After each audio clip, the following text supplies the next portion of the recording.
All right, we got a little bit of a Trump update. We have the loud and screaming declaration of Donald Trump and his people about the $455 million. Scratch that, make that $560 million with interest.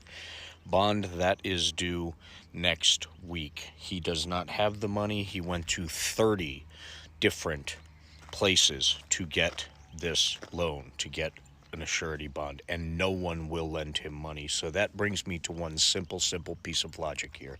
Ladies and gentlemen that are under the impression that he's a billionaire and he's super successful, and here's a better one, that he paid all those banks back. Remember the whole business fraud thing with all the banks, and everyone said everyone got paid back? If everyone got paid back, why aren't they lining up to lend this man money? If he didn't screw over every single bank that he possibly could and piss off his buddies in different countries, why is he having such a problem? Chubb Life did the first one, the cheaper one. The only way he's going to be able to come up with the money for this is going to someone like Vladimir Putin, Oleg Deripaska, or the Crown Prince. That's just the bottom line.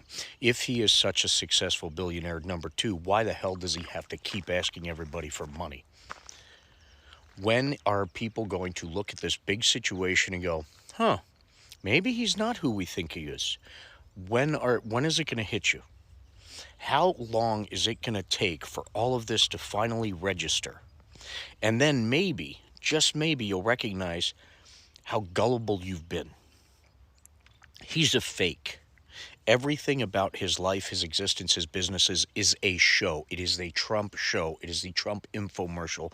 That's all it is. The art of the deal that everyone freaked out about, he had no part in writing whatsoever. It was based on a character that the ghostwriter came up with. A character of what if there was this ultra successful businessman. But if you look at the blatant facts, almost every single business he started was shut down or failed horribly. Trump University was proven as a fraud, $25 million. He's not allowed to run a charity because he bought a big picture of himself with the charity money and then put it up on one of his golf courses, among many other very, very illegal things stemming from charities, including stealing hundreds of thousands of dollars from a children's charity, a children's cancer charity. This is who this man is. When is it going to sink in that all these legal things that he doesn't want you to see, all the evidence that made 4 different grand juries that saw the evidence say guilty beyond reasonable doubt, 150% guilty as hell? That is what every single one of them had to come up with after a preponderance of evidence showing the things that you and I have never seen, that most of the politicians that are spewing the bullshit have never seen. But you know what we do have access to? Indictments, certain amounts of the evidence, and it should be enough to cast doubt on things he was saying. If you give a shit about this country at all, do yourselves a favor, do this country a favor. Take 10 minutes out and research things that you've been bitching about forever that makes you the most angry, and find out the facts.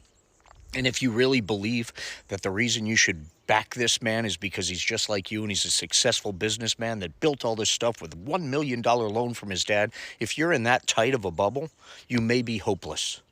Because I don't know how much evidence you need to actually change your freaking mind, which is a you problem, not an us problem. You know, us, US, I'm the first one who thought about it. I'm genius. I'm just priming the pump. There's another one. This is a guy who tried to trademark the term, "you're fired."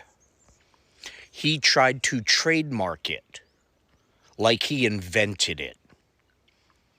If this guy wasn't a name, you had no idea who he was, and he showed up spewing the same bullshit at your front door, would you invite him in for a meal?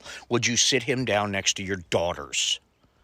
Would you let him have the keys to your car, the keys to your company, and say, I know you can do it. You told me you can. Would you do any of that? No, you would not. And if you say you would, you're fucking full of crap. Because if someone came out spewing the crap that he's spewed since day one without a fake dollar bill in front of him and fake gold nameplates, I got news for you. He can't come up with the 550 million with interest because he doesn't have it. He's not a freaking billionaire. 30 people who know him very well that supposedly never got screwed over by him because he says so. Do a little digging. Because I'll tell you what, that $58 million that the court-appointed monitor noticed during this court trial, that he took from a shell company and paid a shell company, took from the super PAC and paid the super PAC, all right, paid the shell company out of Chicago. You know who owned that shell company? He did. He embezzled $58 million. Okay, that was from a lawsuit with Deutsche Bank because he screwed them over. These banks didn't get paid. If they did, they would give him the $550 million. Get that through your damn heads. He never paid them. Just like he didn't pay his employees, just like he didn't pay the small businesses every day of his professional career. And if you don't believe it, you think it's a hoax, do some freaking research. I guarantee you there's more proof than non-proof. Because it's a fact. Period. If you give a crap about this country, if you dare pretend that you're a patriot or you're doing this to country first, you're not acting like it. To you, it's party first. Not even party first. Trump first. Because real Republicans aren't backing Trump. And if you pay attention, you'll notice that too. Let's start looking at this country and all the bullshit going on behind the scenes for what it is. If you care about the country, there's one choice in this election. Because if you make the wrong choice, there's not going to be another choice. That's just a fact. And if you don't believe me, listen to his own words. He's told you. You're just not listening. So be diligent, stay educated, and be kind. We are all in this together, and we all need to recognize one very, very simple thing.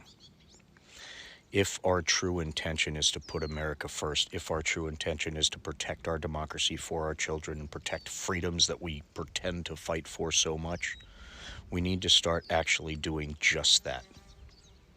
We need to open our mind enough to recognize the past is the past. Let's start fresh. If you don't want to believe you've been swindled, then don't. But we need to recognize it's important enough when people are running for office to find out facts before giving someone who could be a danger to our democracy the power. Period. Not a political statement, a logical one. And if you don't agree with that, in 4 years we could talk about it again. Take care.